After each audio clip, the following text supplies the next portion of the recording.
आने पहले जो भी आए थे उनका लीग इफेक्ट क्या हुआ है हमारे इंडिया पे, वो सब हमने पढ़े। जैसे कि सुप्रीम बनी है रेगुलेटिंग एक्ट अंदर, उसके बाद फेडरल को बनी गवर्नमेंट इंडिया एक्ट 1935 के अंदर। इस तरह के कुछ पढ़े थे हम।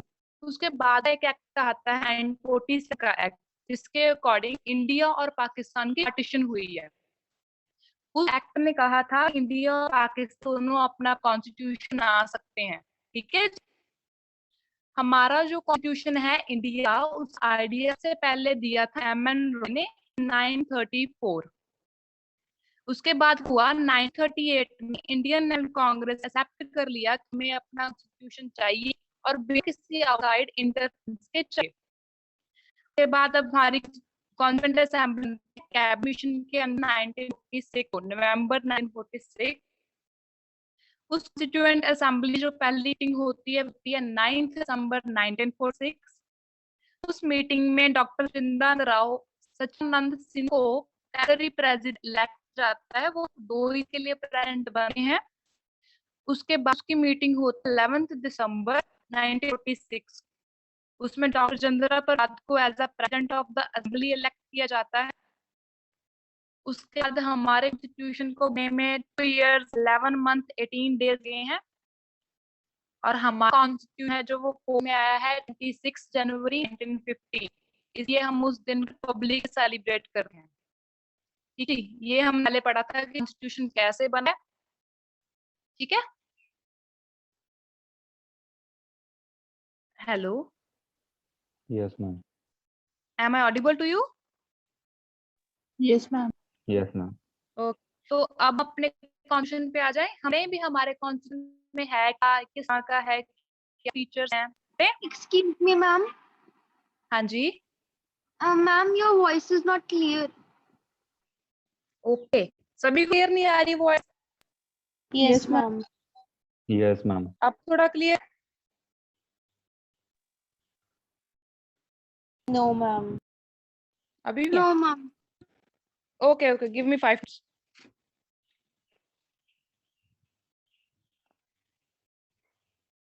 Hello, Yes, ma'am. अब ठीक है? अब कुछ ठीक है? Yes, ma'am. But Yes, ma'am. ma'am, problem.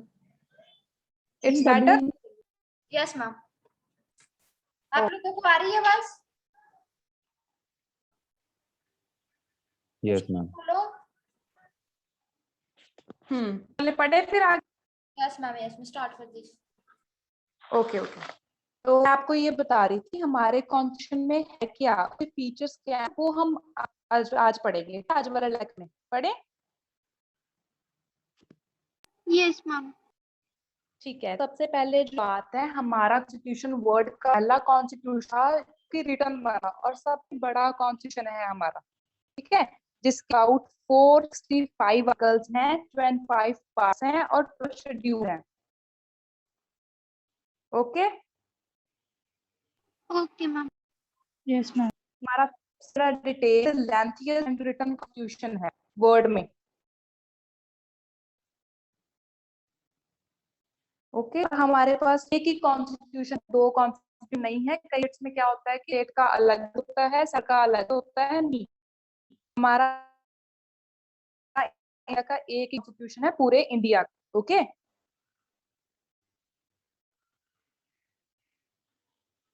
Hello,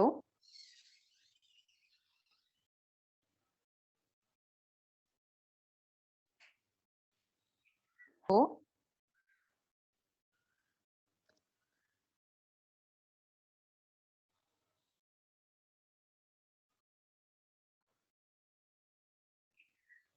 hello, मेरी आवाज नहीं आ रही। Yes. हॉटस्पॉट दो।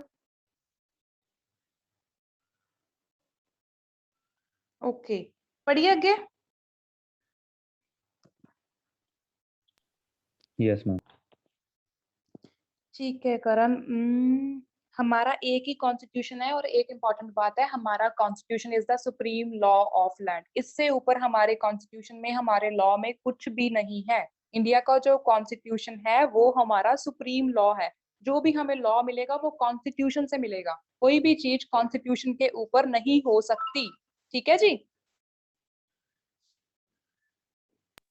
Yes, ma'am. Yes, ma'am. Okay, एक सेकंड मैं स्क्रीन शेयर कर लूं। ये हमारा सुप्रीम लॉ है, इससे ऊपर कुछ नहीं हो सकता। देन हम ये पढ़ेंगे कि जो कॉन्स्टिट्यूशन ना वो हमारा खुद का नहीं है, वो ड्राफ्टिंग लोगों ने वर्ड सारे स्टडी जो जो लगा वो उन्होंने उठा है।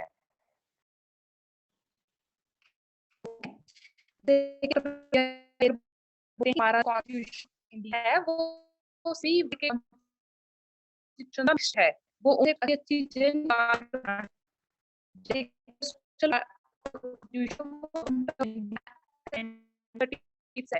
क्या होगा, इसके फंडामेंटल प्रिंसिपल से होंगे। ओके, और हमारा फिजिकल पार्ट है जैसे फंडामेंटल राइट्स, डायरेक्टिव प्रिंसिपल्स हुए, वाले पार्ट है वो मैरी और इंग्लिश कॉन्स्टिट्यूशन से है। ठीक है जी। अरे यार Ma'am, your voice constitution is जो voice clear नहीं है. एक सेकंड मैम।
हेलो,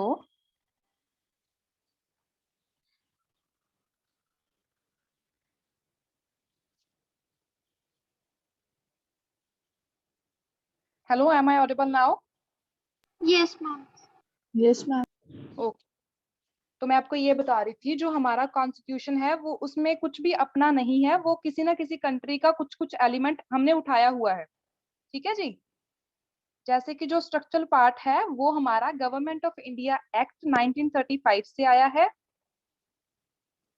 एंड जो हमारा फिलोसफिकल पार्ट है जैसे कि फंडामेंटल राइट्स हो गए, डीएसपी पीएस, वो हमारा अमेरिका पढ़ेंगे कौन सा है।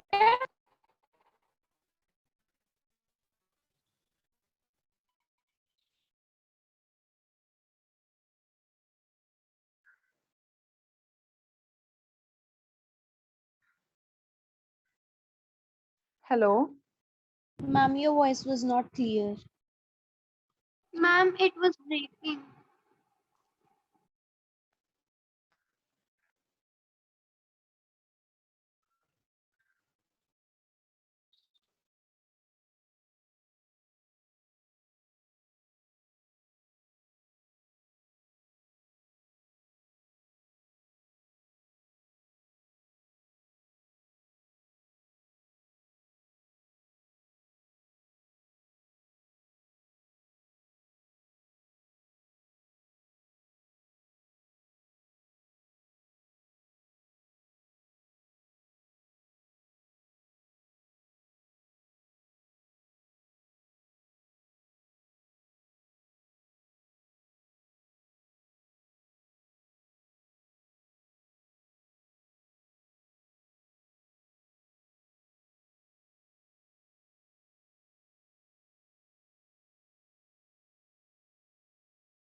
दोनों ही तरह का कॉन्स्टिट्यूशन है हमारा, ठीक है। आर्टिकल 368 जो कॉन्स्टिट्यूशन का है उसमें दो तरह की अमेंडमेंट्स है। एक जो स्पेशल मेजोरिटी होगी, जैसे कि 1/3 मेजोरिटी होगी हमारी पार्लियामेंट की, ठीक है जी।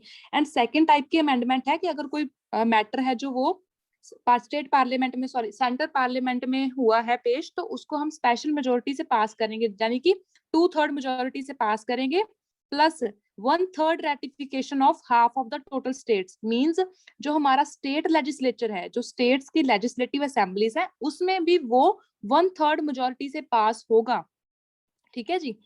इससे क्या पता चलता है कि कॉन्स्टिट्यूशन को अमेंड करना इतना इजी नहीं है। पहले हमें 2/3 मेजोरिटी चाहिए, फिर हमें 1/3 रेटिफिकेशन चाहिए स्टेट असेंबली से, ठीक है जी। बट साथ ही साथ में क्या है, and also some of the provisions can be amended by simple majority, कि कुछ इस तरह के प्रोविजंस भी हैं जो सिर्फ सिंपल मेजोरिटी से, 1/3 मेजोरिटी से अमेंड हो सकते हैं। तो जितना हमारा कॉन्स्टिट्यूशन फ्लेक्सिबल है उतना रिजिड भी है, ठीक है जी। Okay, समझ ma'am. आई? हाँ। Yes, तो ma'am. आगे बात करते हैं हम फेडरल सिस्टम विद यूनाइटरी बायस। इसका क्या मतलब है कि हमारा कॉन्स्टिट्यूशन फेडरलिज्म प्रोवाइड करता है। जैसे कि हमारे पास दो गवर्नमेंट्स हैं, सेंटर में अलग होती है, हर स्टेट में अलग होती है, ऐसा ही होता है ना? Yes, ma'am. हेलो।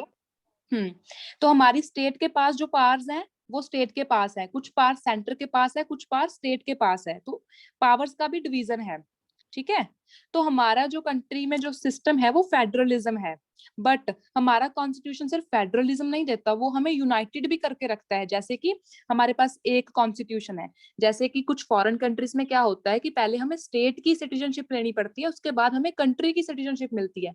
हमारे इंडिया में ऐसा कुछ नहीं है, हमें सिर्फ क्या करना है, सिर्फ इंडिया की हमें सिटीजनशिप चाहिए, किसी स्टेट की नहीं चाहिए, हम किसी भी स्टेट में मूव कर सकते हैं। हमारे पास एक कॉन्स्टिट्यूशन है, that is the written constitution, वही कॉन्स्टिट्यूशन सुप्रीम है, ना सेंटर सुप्रीम है ना स्टेट सुप्रीम है, ठीक है।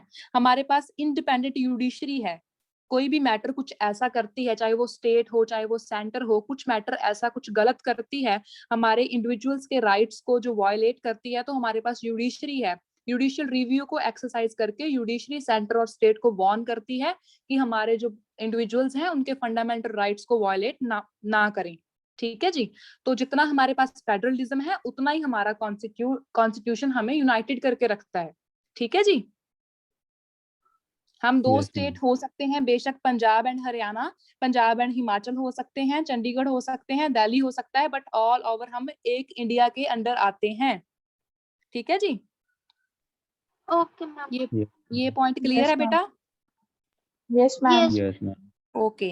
अगला फीचर है हमारे कॉन्स्टिट्यूशन का, हमें पार्लियामेंट्री फॉर्म ऑफ गवर्नमेंट देता है। पार्लियामेंट्री फॉर्म ऑफ गवर्नमेंट क्या होती है बेटा? एक होता है हमारा एग्जेक्टिव और एक होता है हमारा लेजिस्लेचर, ठीक है।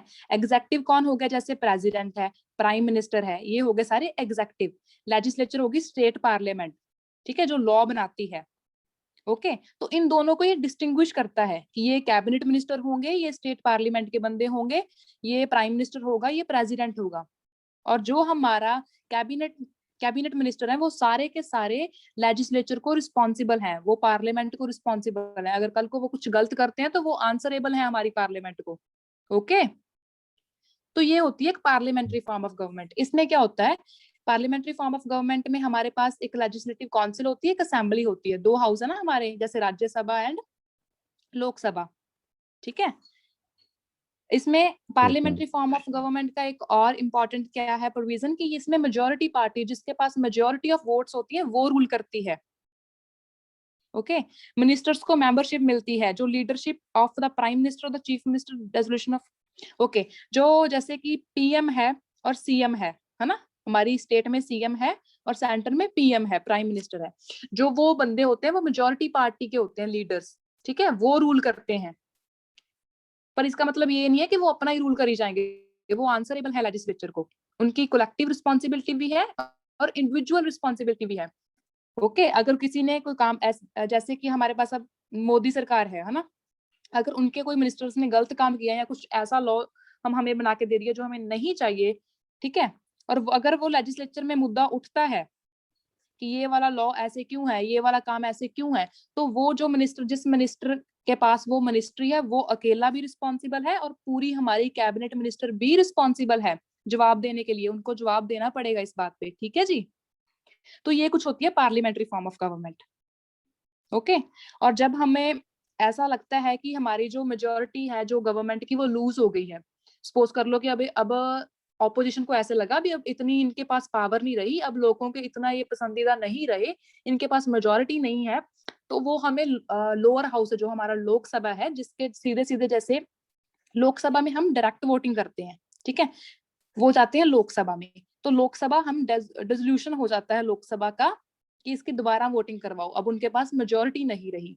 तो पूरा का पूरा इस पे क्या होता है कि जो एक पार्टी मेजोरिटी होती है जिसका रूल होता है वो अकेली रूल नहीं करती, ऑपोजिशन का पूरा पूरा रोल रहता है साथ में, वो उनसे कामों का हिसाब मांगते हैं, वो सारे रिस्पॉन्सिबल हैं, अगर उनको रूल मिला है तो इसका मतलब ये नहीं वो जो मन में आए वो करें, वो रिस्पॉन्सिबल है हमारे कॉन्स्टिट्यूशन को, लेजिस्लेचर को, ठीक है जी, और जुडिशरी को, ठीक है जी। Yes, ma'am. आगे पढ़े। Yes, ma'am. Okay. Synthesis of parliamentary sovereignty and judicial supremacy. Indian parliamentary system is a proper synthesis between the British principle of parliamentary sovereignty and American. Okay. इसका क्या मतलब है कि जहाँ पे जो हमारा हमारी ब्रिटिशर्स थे वो बिलीव करते थे पार्लियामेंट्री फॉर्म ऑफ गवर्नमेंट में कि पीएम का रूल होगा, मेजोरिटी का रूल होगा, ठीक है। तो अमेरिकन प्रिंसिपल क्या कहता है, जुडिशियल की सुपरमेसी होगी। तो इसमें एक बैलेंस है, हमारे कॉन्स्टिट्यूशन में एक बैलेंस क्रिएट कर दिया कि जब जब पार्लियामेंट कुछ गलत लॉ पास करेगी तो जुडिशरी वहां जाके इंटरवेन करेगी, इंटरफेयर करेगी और देखेगी। जुडिशियल रिव्यू मिला है ना जुडिशरी को, जुडिशियल रिव्यू का मतलब ही यही है कि वो जाके रिव्यू करेगी भी जो लॉ बना है वो सही बना है या गलत बना है, ठीक है जी। तो हमारा फाइनल इंटरप्रिटेशन है वो जुडिशरी के पास है कॉन्स्टिट्यूशन का। The Supreme Court on the one hand can declare the parliamentary laws as unconstitutional through its power of judicial review, ठीक है। जैसे कि सपोज कर लो एक लॉ बन गया जो बिल्कुल ही हमारे फंडामेंटल राइट्स के अगेंस्ट है, हमारे फंडामेंटल प्रिंसिपल्स के अगेंस्ट है, तो क्या करेगी, जुडिशरी को पता लग गया भी ये लॉ बना है, जुडिशरी अब खुद ब खुद इंटरवीन करेगी, जुडिशरी खुद ब खुद इंटरवीन